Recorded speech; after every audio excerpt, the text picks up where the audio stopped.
how can you make sure that an app does exactly what it should do without any weird, unexpected surprises?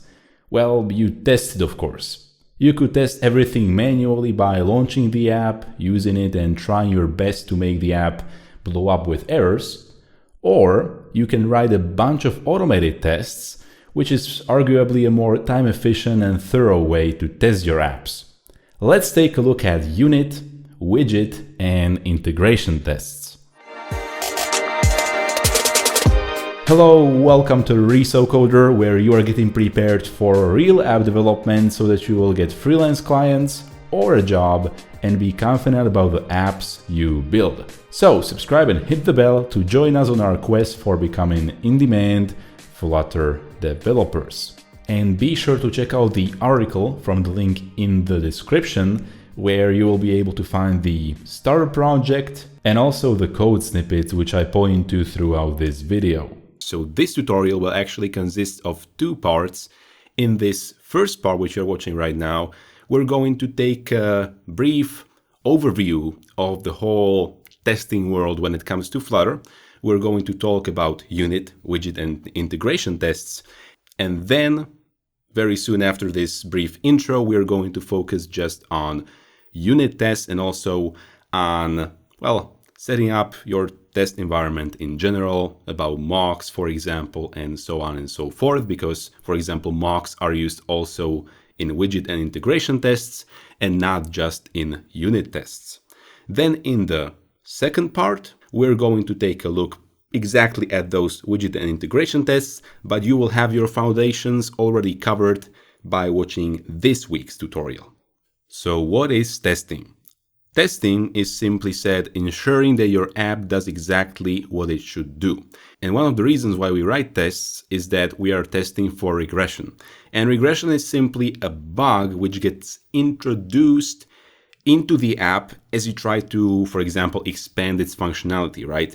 So you have your code already written and then you decide that you are going to, I don't know, maybe in the login feature, you don't want to just be able to sign in as a user by using the email and password, but also you want to add the option to sign in using, let's say, Twitter, right, through OAuth.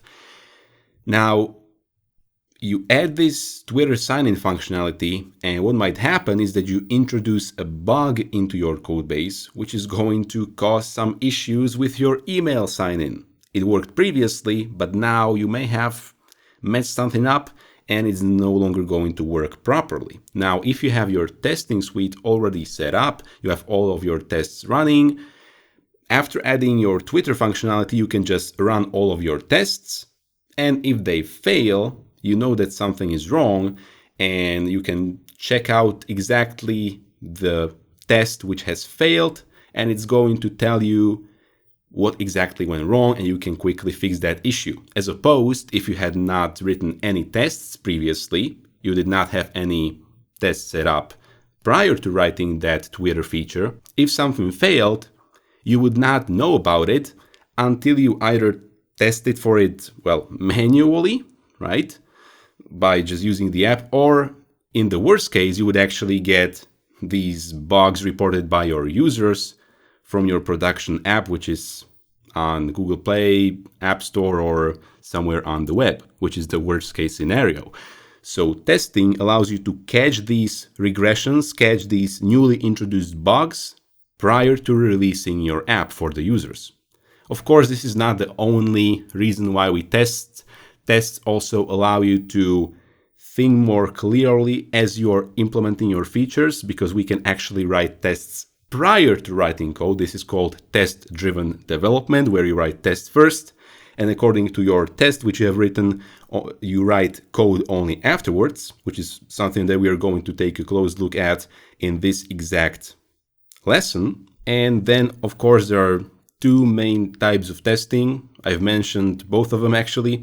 So manual testing is when you just test your app manually by clicking through it as if you're a regular user. And then you have automated tests, which is what we are going to focus on in these two lessons, in this one and the next one. So before we get right into it, let's talk a bit more about tests in Flutter. So in Flutter, we recognize three types of tests. The first one are unit tests. These are used for all code beside the UI widgets, and one set of unit tests usually tests a single class.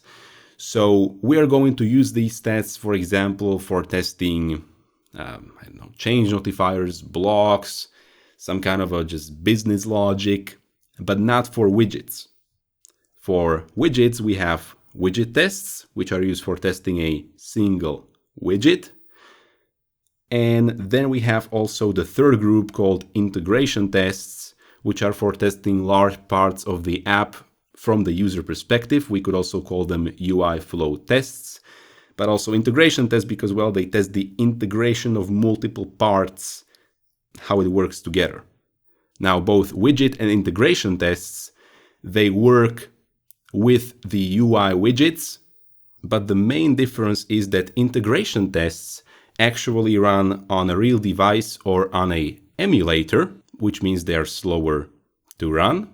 And widget tests, they don't really run on an emulator or a device. They just run on a, we could say, simulated UI environment.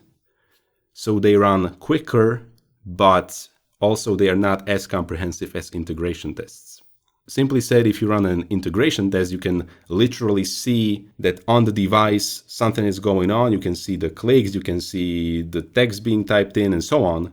But with widget tests, you don't see none of it. It just runs without any UI. The UI is basically just simulated in the computer, we could say. These differences are also reflected in this nifty table, which you could have probably seen already on official Flutter docs. So here we have unit, widget, and integration tests, and the confidence level you have with them, maintenance cost, dependencies, and execution speed. So because of the data you can see inside of this table, your testing suite should consist mostly from unit tests, then a bit less widget tests, and even less integration tests because of the execution speed and just the ease of writing these tests. Integration tests are truly one of the toughest to write because you just need to work with so much code at once because you are testing integration between multiple parts of the app, whereas with, for example, widget tests or unit tests, you are just testing a single unit or a single widget. So in this lesson, we're going to take a close look at unit tests. So let's get right to it. All right, so here is the app we're going to be working with. This is the already finished app as it's running on Mac OS, but you can also launch it wherever you want on Android, iOS, web, Windows. It doesn't matter. It's a very simple app. We're just going to be focusing on how to test it. So this app simply displays some news, which are just lorem ipsum text. It has two screens. This main news page contains a list view, which just displays these list tiles containing news excerpts, right? And after you click on one of these list tiles, for example, this one, boom, it takes you to an article page, which displays just that particular article and its full length. And then you can just swipe here, boom, right, to get back to the news page, which contains all of the news. All right. So this is how the app looks. We're going to be working with it all throughout these two parts. And also we are going to be sort of finishing up in this part because we are going to be doing test-driven development here in this part, where we are going to be writing unit tests for this news change notifier, which is not yet implemented. And we should implement its get articles functionality. And again, we're going to do it in a test-driven way. But firstly, let's take a look at what is here in this app, how do all of the pages look like, what's going on actually here. So let's start from main.dart here. Main.dart contains just a simple material app, and then we are going to be using, well, provider, namely the change notifier provider here, to provide the news change notifier, which we should implement in this lesson. It's get articles functionality to be exact. And then we have a news page here, which contains the list view displaying, well, this list of all the news right here.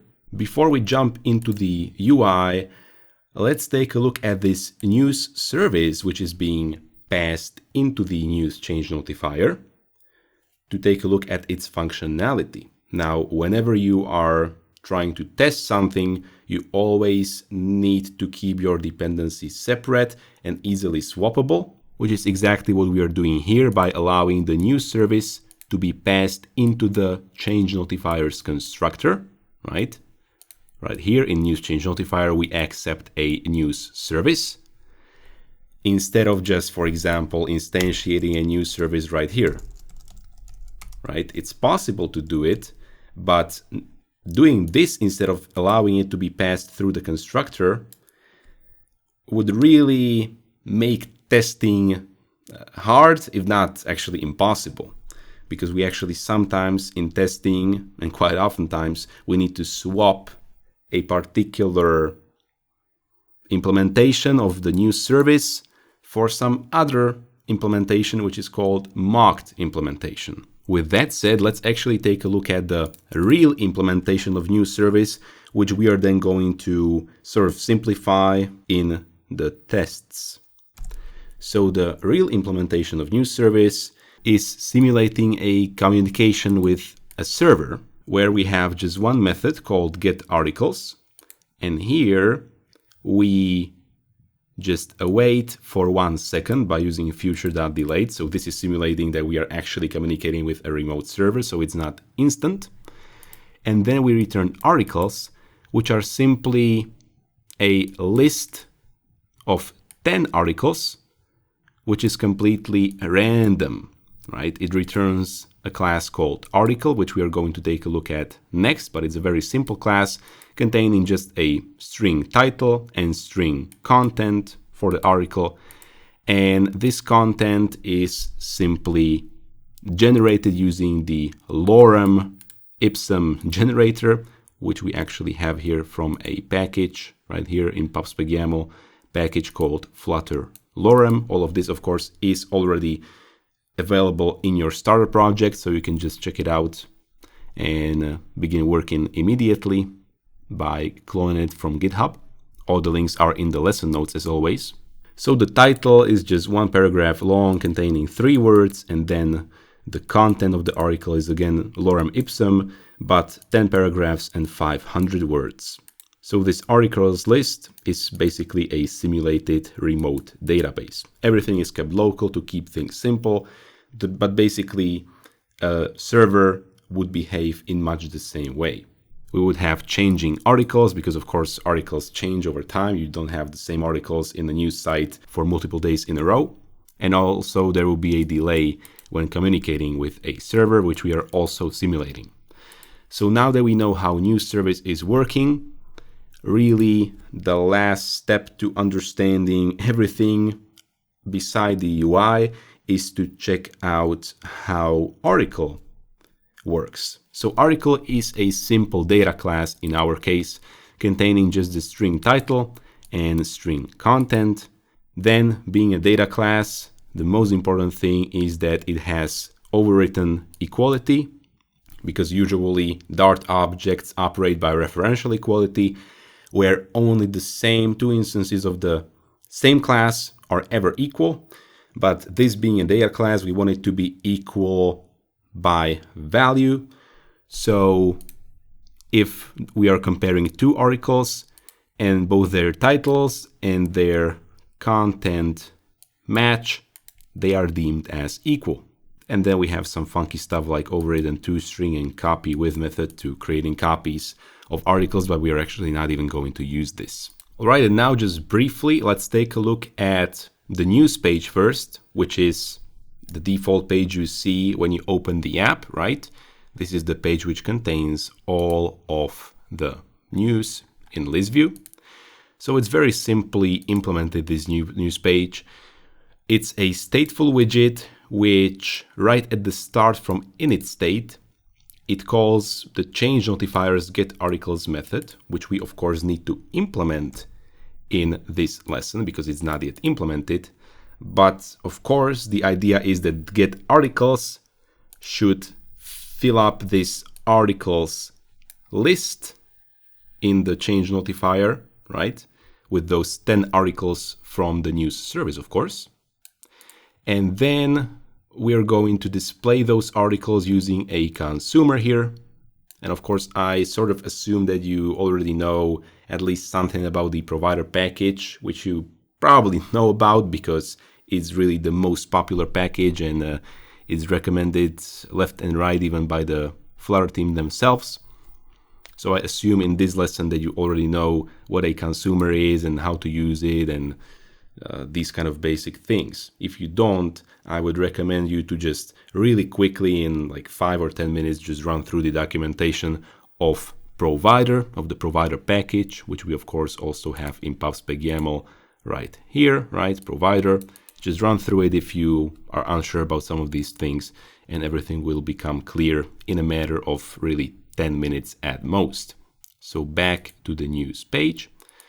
Here we have a consumer, which either displays a circular progress indicator when we are still loading the news, or also then, of course, once the news are already loaded, it displays a list view containing cards which contain the individual list styles, which display the article title, article content, and then also upon tapping these cards, we navigate to an article page, which displays just that single article. And that's basically about it for this news page. It's very, very simple. Now for the article page, it's even simpler, because here we just receive one single article object into the constructor. It's actually a stateless widget. And here we just display the content of the article as a single child scroll view containing a column. And this column contains the article title text and then the article content text, and that's it. Now that you basically know all about the app itself, let's just for one more time take a look at the pubspec.yaml, because beside Flutter lorem and also provider, we also have some other dependencies in here called the dev dependencies, which are very useful for testing purposes. So firstly, we have Flutter test. Flutter test is actually by default included in every Flutter project you create. So this is for, well, writing tests in Flutter. It's very useful, as you might imagine. Then I have also added integration test. This is not here by default, but you should add it here because in the next part, in the next lesson, we're going to be dealing with integration tests. And as you might imagine, this is very useful for writing them. Then we have Flutter lints. This has nothing to do with testing. It's just here by default for keeping your code base sound and clean. But what's actually important for tests is mocktail. If you know what it is, then that's great. If you don't know, I'm actually not going to tell you what that is just now. We're going to come to its usefulness very soon, and then I will explain what mocktail, what this package entails. Simply said, it's for creating mocks. We're going to take a look at why they're useful very soon. So with that out of the way, let's now start creating our very first tests for the news change notifier, which we should implement. So we're going to be writing these tests using the test-driven approach, where we write tests first and then implement the functionality. Also, some of you might be asking why we are not writing tests for the news service. The reason why is that this is basically a fake class. This doesn't have its real functionality. We are just simulating, communicating with a server. But even then, this is at the boundary of our app where we are communicating with a remote server, and very many people are against testing at the boundaries of an app, right? You can imagine a boundary where literally we are trying to communicate with something which is not in our control anymore, because servers, they are not a part of the app, so they are at the boundary of our app and the outside world. So many people don't actually like testing the boundary classes like this news service would be if it actually had its real functionality of communicating with a server. As for me, sometimes I test boundary classes, sometimes I don't, depending on their complexity. Just so you know, some people actually don't test boundary classes, and this is one of them. But in our case, we are not testing it because it's completely just fake functionality. So to create our first test, we actually first need to create a file under the test folder. So let's right click on it and create new file. We're going to call it news change notifier test.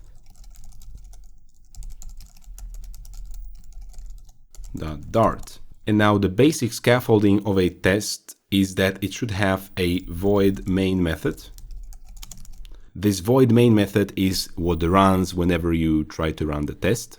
Now, instead of this void main method, since we try to actually test something, in our case, that is the news change notifier, we need to actually create or have an instance available here of this news change notifier. So we're going to create a late news change notifier, and we are going to call this actually SUT, which is a name you should get yourself familiar with. It's called system under test, so SUT shortly. Why system under test? Well, because we are testing exactly this class, so it's under test, SUT. And why did we create this as a late field and not just regular field and initialize it right here to news change notifier instance, right? Well, the reason for that is that you should initialize everything in tests, or mostly everything. There are some edge cases which you are going to discover as you get more into writing your own tests. But for most part, you should have a setup method, and inside of this setup method, which is from the Flutter test package, by the way, which got automatically imported, inside of this method, you should initialize or set up everything pertaining to your individual tests. And this setup method runs before each and every test. So if you have one test here, right, one, then second test here, then third test here, before each and every of these tests, this setup method will run. And what do we want to do in this setup method that runs before each and every test? Well, for example, we want to set our system under test, which is the news change notifier, to a news change notifier instance, so we can actually test its get articles functionality if it works properly. Now we have a problem though, because we need to pass in a news service into this news change notifier. And as I've told you, passing in the actual news service containing its implementation is not the best thing to do here. Why is that? Well, even in our case where we are really just simulating a server, what happens here is that these articles, this list of articles can change, and this makes testing quite difficult. Also, there is the communication with the server, really. We are just simulating it by calling future.delayed, but actually in a real app, if you're communicating with a real server, what might happen is that the internet might go down and you might not be able to access the server, or the server experiences some issues and it just doesn't work. So your tests fail, not because the code is incorrect, but because the server just has some issues. This is called test flakiness, and you do not want to make your test flaky. So the solution to this flakiness is to actually create completely a test-specific implementation of news service in our case, which is not going to introduce any other third-party or outside variables into our tests. It's not going to await any futures. It's not going to have any randomly generated articles. Everything will be controlled just by us, and that will make testing much, much more easy. So how can we create this kind of a test-specific implementation of the news service? Well, You could argue that we can create a class mock new service. These kind of classes are called mocks. That's why we call it mock new service. Actually, this would be more of a fake, but we're not going to get much into that debate. In the Flutter world, these are just called mocks for anything that you write with this kind of a use case that a class is used specifically just for testing purposes. We can call it just mocks. And this class is going to implement the new service. Because as you know, in Dart, you can implement an interface of any class. So this includes this new service class, and its interface containing the getArticles method will need to be implemented by our mock new service. And so here we need to implement the getArticles. So let's just hit command dot or control dot on Windows to create one missing override for the getArticles method.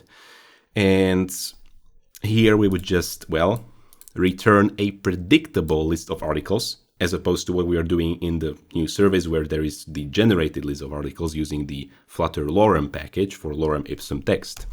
So here we would just return a list of predictable articles, which would be article title. The first one would be test1. The content would be test content or test1 content maybe, right?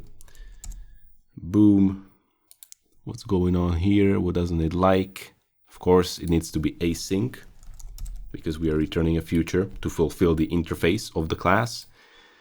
Okay, now let's just copy this below. I'm using Shift Option down arrow, or you can also use Shift Alt down arrow on Windows. So we have test2 content, test3 content, right? So this is one way to create a mock news service. It would work, but it's quite tough to work with it because you're writing your own new class implementation just for testing purposes, but you're truly writing a whole fully fledged class. And once you get into trying to get a functionality in here, like knowing if this getArticles method has been called, because for some tests, this is actually quite useful to know if this particular method has already been called or how many times it has been called. You just need to know a lot of details for these kinds of low-level unit tests. So if you try to add that functionality in, it becomes even more convoluted. So for example, we would need to get here bool getArticles called would be false by default, and then we would just set it to true. So getArticles called equals true whenever the getArticles is actually called, right? So again, we're just adding all of this functionality in here, making it tough to maintain even this test mock new service, and it's just quite a lot of convolution going on here. Because of this exact reason of keeping your mock classes simple, we don't need to use this approach of just implementing the whole class by ourselves.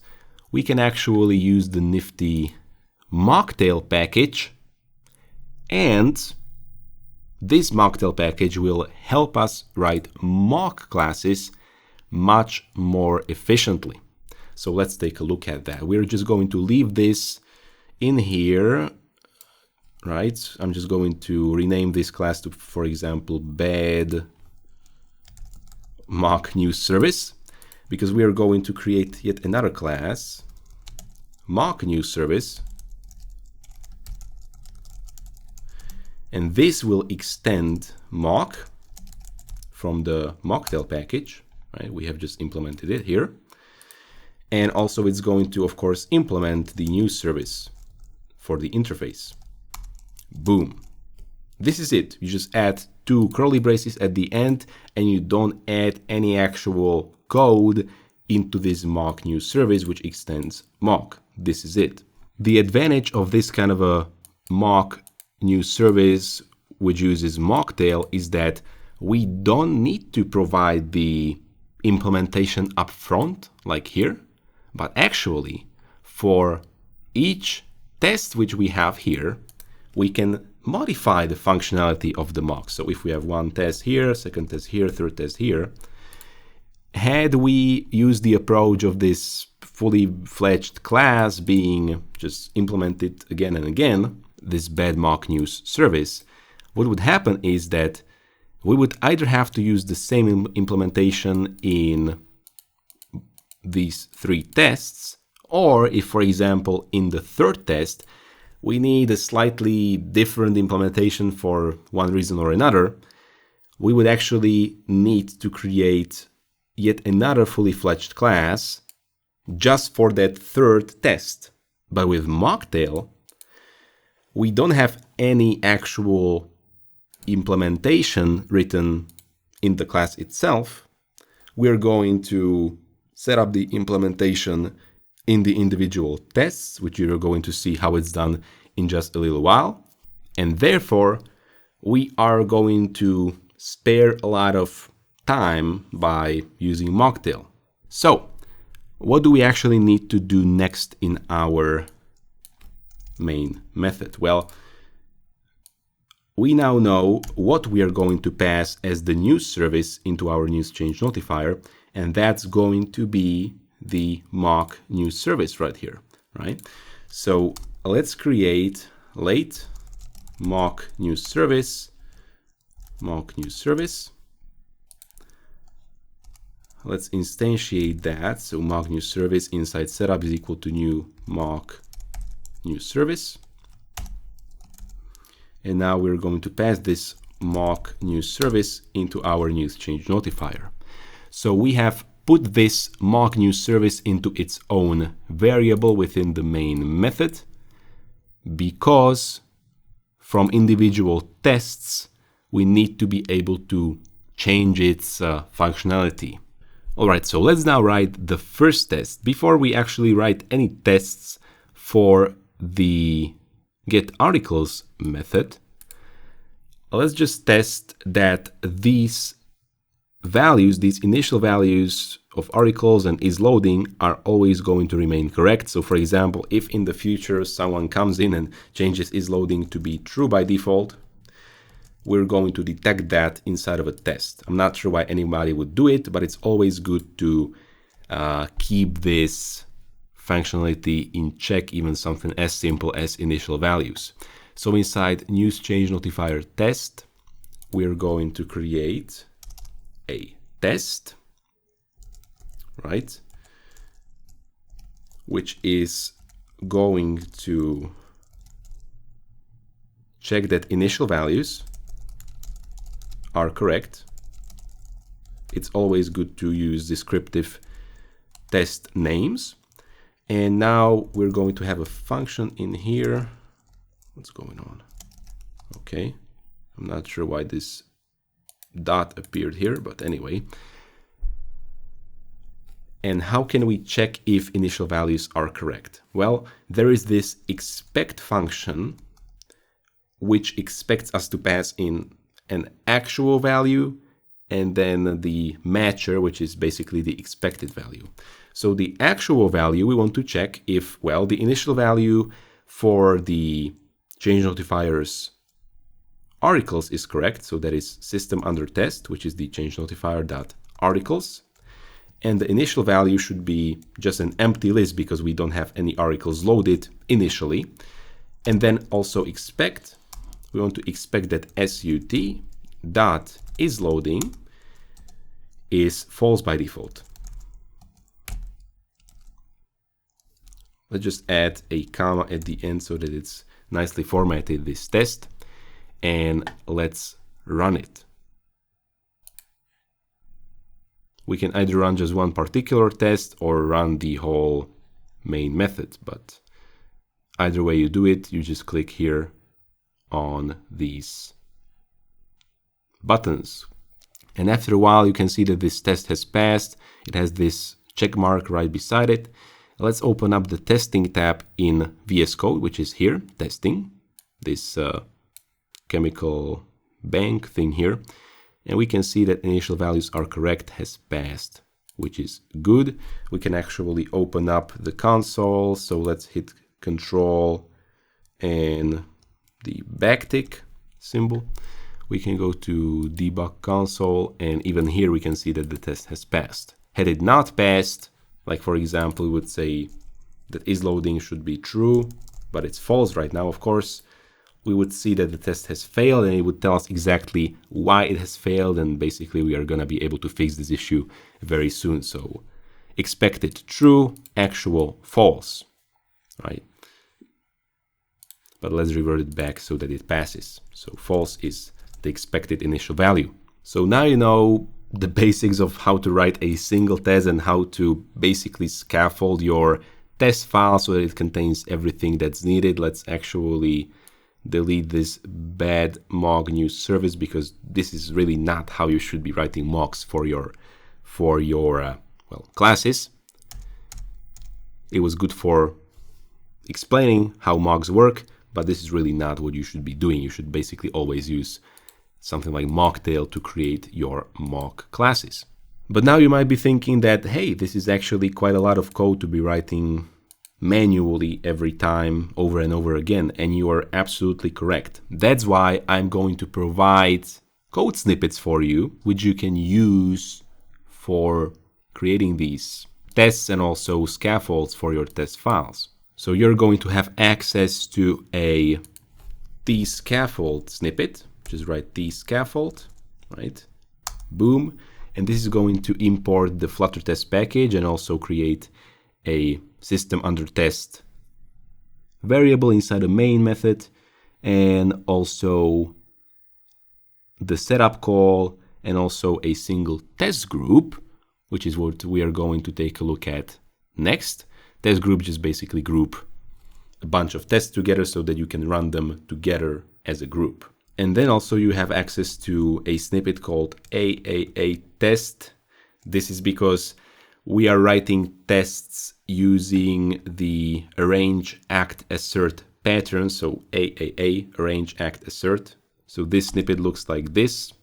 Very basic. You can start writing your name of the test instantly and also start writing your test code inside of this function, which is async by default, because many times you need to use asynchronous functionality within a test, and this allows you to do that instantly. Also, this snippet is called AAA test and not just test, because test is already taken, right? You have the snippet, the default snippet already here for tests, but this default snippet is not very nicely formatted, and also it doesn't have this async keyword. So that's why I would recommend you to use my AAA test snippet. We're actually going to learn about the arrange, act, assert pattern very soon once we start implementing the other tests in this file. All right, so that would be for the code snippets which you can be using instead of just writing everything manually as we did right now, just for explanation purposes. And so now, after we have tested the initial values that they are correct, let's get to testing and also implementing, therefore, the core functionality of the news change notifier, which is the getArticles method. So whenever you are testing methods, I would recommend you to create a group for these tests, which all test just this single method. So we're going to create a group, getArticles, and it's going to also have one callback function inside of there, inside of which we're going to write all of our tests. I always like to start with a test that checks if a particular dependency of the class which we are currently testing gets called. So in this case, we know that when we call the getArticles, we probably want to get those articles from a news service, right? So it's not a bad idea to write the first test to actually check if the news service getArticles is called. Because we are doing this in a test-driven manner, so we write test first and only then the implementation. Let's do just that. Let's write the test first. So let's create a AAA test, arrange, act, assert test. Again, we're going to get to the arrange, act, assert pattern in just a bit. But what this test checks for is that the getArticles method gets articles using the new service. Boom. So how can we test that? Well, first we need to call the system under tests getArticles. So await, because it returns the future, sut.getArticles. So this is calling getArticles on our change notifier, which we are currently testing and also at the same time implementing, since we are doing test-driven development here. And then we want to verify, which is a functionality provided by the mocktail package. And we can verify that on a particular mock, inside of this callback function, that on a particular mock, in our case the mock new service, a particular method, in our case the getArticles on that mock new service, has been called, right? Called, and let's say called one time, because we just want to call it one time, not two times, for example, right? This is all we want to check for in this test for getArticles using the new service, right? This is the only purpose of this test, checking if the getArticles on the mock new service has in fact been called one time. Of course, we don't have this functionality yet implemented. Nothing is getting called from this new change notifier getArticles. So this test would fail by running it. And this is actually good. You always want your tests to fail first and only then provide the actual implementation so that the test passes. And once the test passes, you know that you're good. You always want the test to fail at the first time it's being run. That's what test-driven development is all about. But I will tell you something here. This test would fail even after we had added the functionality to the news change notifier. Why? Well, because our mock news service, once getArticles gets called on it, there is no implementation, right? We didn't provide any implementation for this getArticles. We just have a mock new service, which is just an empty class, extending mock and implementing new service, but there is no actual implementation yet provided for this getArticles method. So we need to provide it. And because we are using mocktail, we can do it right here inside of this method, as opposed to if we were using that other approach of creating a whole fully fledged class as a mock, that would be more cumbersome. But here, since we are using the mocktail package, we can provide an implementation particular to this exact method right here. So how can we do that? Well, we're going to say when, which is another function which comes from the mocktail package. And when, inside a callback method like this, mock new service dot getArticles gets called, we then want to answer, not return, because return is for functions which don't return a future, but whenever your function returns a future, which is the case of this getArticles, it returns a future, you want to use then answer, which provides you with an invocation. We can actually ignore that, so just provide an underscore there. And we want to answer, well, with some kind of a list. For now, it can actually be an empty list, but let's just provide an async keyword here. And that's good enough for this particular test, getArticles using the new service, right? So now the getArticles method in the new service is no longer unimplemented. It's actually implemented with this exact functionality of returning just an empty list. So we can now run this test, and of course it's going to fail because we have not implemented yet anything inside of the news change notifier. So no matching calls, actually no calls at all, right? We are not calling the news service, which is true. So let's now go to the news change notifier and add just the functionality we need to add, nothing more. So what is the functionality we need to add? Well, we need to get the news service, which is being passed in through the constructor, and call dot getArticles. And since it's async, I'm just going to add await for good measure, right? So this is all we have implemented. We are really not doing anything useful in this method. We are not updating any fields on the change notifier, nothing, no. What we are doing here is just trying to fulfill what we have prescribed in the test. And that is that the new service.getArticles gets called, right? So now with this functionality implemented, let's run the test one more time. Previously it has failed and now it's going to pass. Which it does, which is very good to see.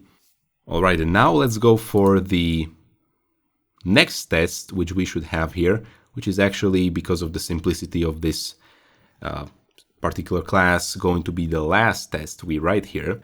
And that is, after we have checked that new service is actually called, we also need to make sure that the fields are updated properly, that the return value from this mock new service right here gets assigned to the correct fields so that they can be then read from the UI, from the news page, and the list view can be nicely populated so that we have a UI looking like this, right? So how is that test going to look like? Well, again, using the AAA test snippet, and you already know why it's called arrange, act, assert. Well, because here we arrange something. Arranging means, for example, arranging the mocks.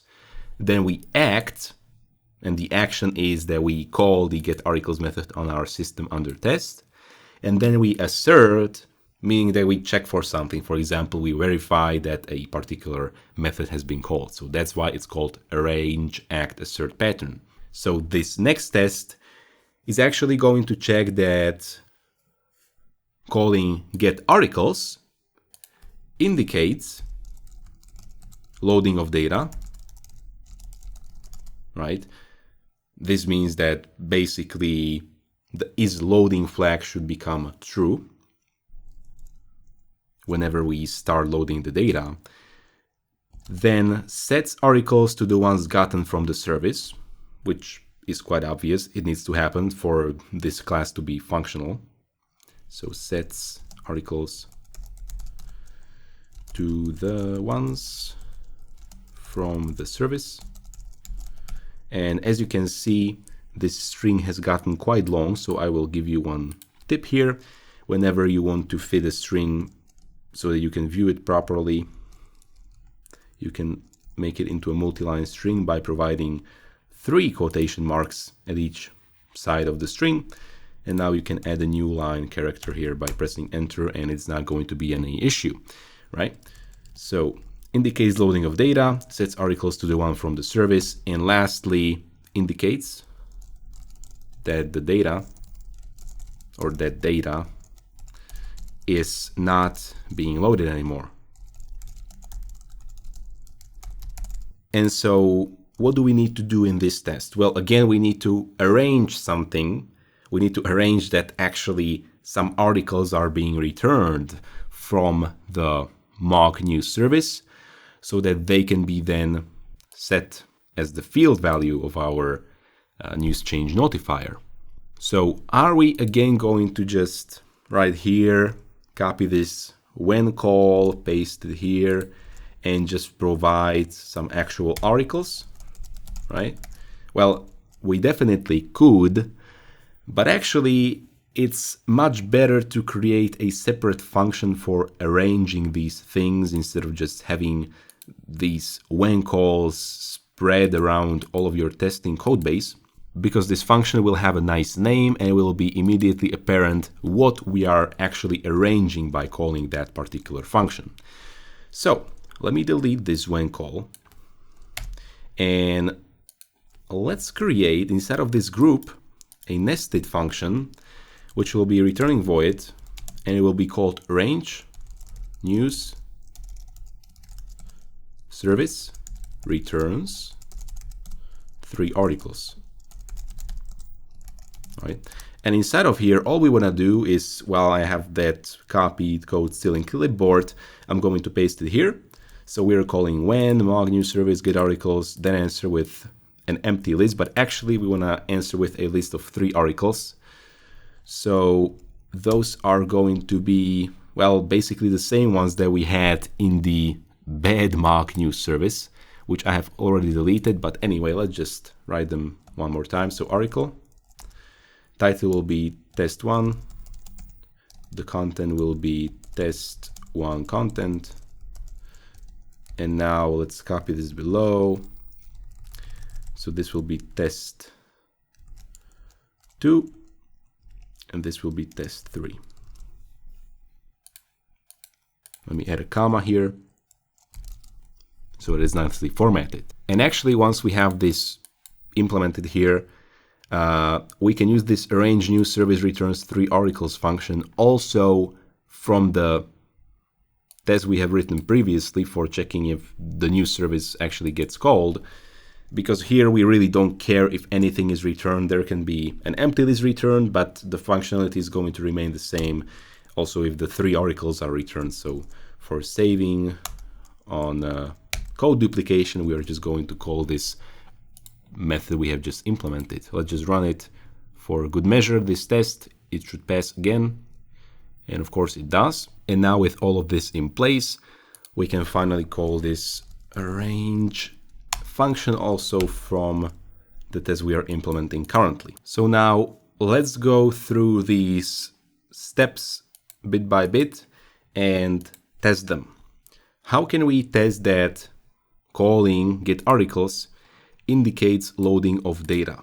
Well, before we even act on anything, before calling the getArticles, we know that we need to expect that sut.isLoading is gonna be true, right? This is how we indicate that something is actually being loaded, and we can show the circle or progress indicator in the UI. And of course, before this isLoading can become true, we of course need to call sut.getArticles, right? But now this getArticles method on our system under test is future void method. So we need to await it somewhere, but can we await it here? The answer is no. Why? Because by awaiting getArticles call in here, once we would get to this expectation, isLoading would be already false again. Or it should be false again if we implement everything properly, right? Why? Well, because this getArticles is going to set isLoading to true only for the period while the articles are actually being loaded. But once this method fully runs, which this await sort of implies, await finishes when the method has fully successfully run, isLoading should already be false by then again, because the articles are no longer being loaded.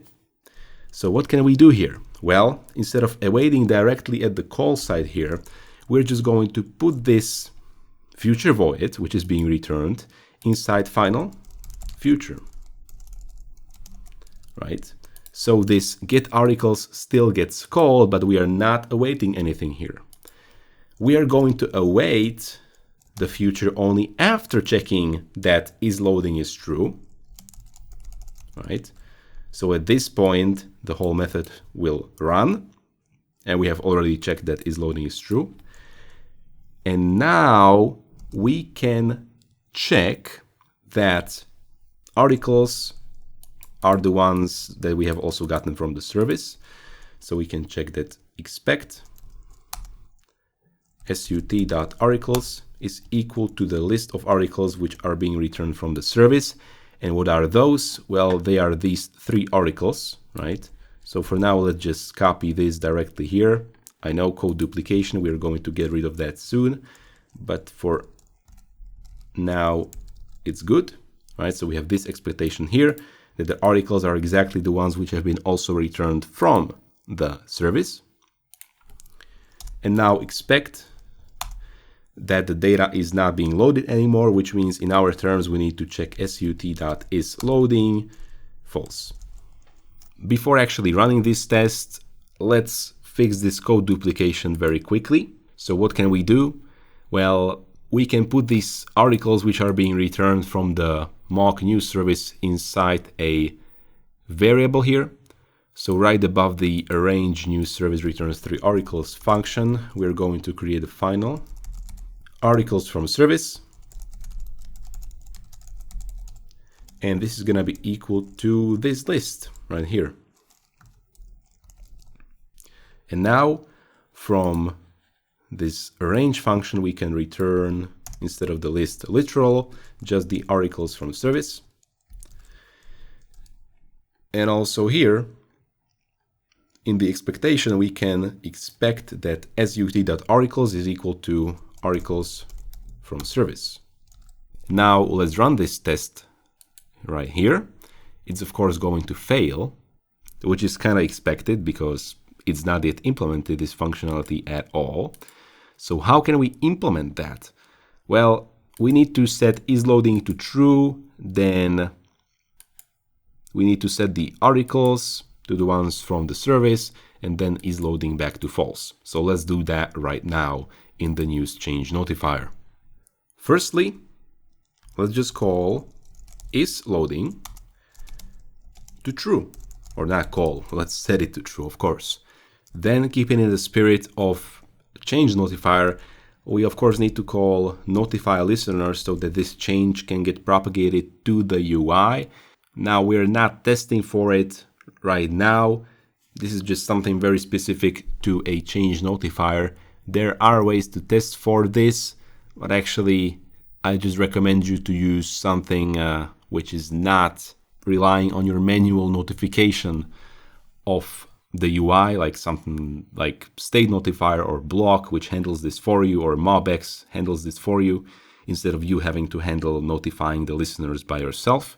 Then of course, we already are calling get articles from the new service, but now actually we can finally use the return value of this get articles call, which is a future list article, and put these articles into the articles field. So we are setting the articles, and of course after that we want to call isLoading to be false again, and yet again notify listeners, because just remember that after every change of a field or multiple fields right here, you just need to notify the listeners of the change notifier. Boom. So now inside news change notifier test, after we run it, it's going to pass, which it does. And just to make sure that everything passes, let's run the whole main method. So this is going to run all of the tests within the method, and all of them pass. So that's very good. And these are actually all of the tests which we need to have for the news change notifier, because it's a very simple class, so there is not much else to test there. And that's exactly why I chose this simple class for this particular lesson, because you just got to learn a whole lot about testing and about the principles behind it, about test-driven development, without writing 100 tests for all the different edge cases that a class might have. In the next lesson, which is going to be continuing upon what we have done in this first lesson, we're going to take a look at widget and also integration tests. But that is going to be much simpler for you to understand, because the basics and the principles of writing tests remain very much the same.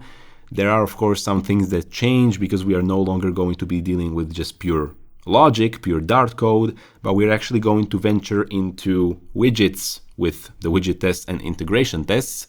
But the principles remain the same, the arrange, act, assert patterns remain the same, the arrange functions, all of this remains. So you're going to feel right at home once you start learning from the next lesson, which is going to come out next week. Until then, take care, and if you are serious about becoming a great Flutter developer who can build real apps for clients or at a job, go to flutter.education, link is also in the video description by the way, to get the top curated Flutter news and resources aimed at improving your app development career. And over there you can also subscribe to my mailing list to get the best Flutter resources delivered weekly right into your inbox.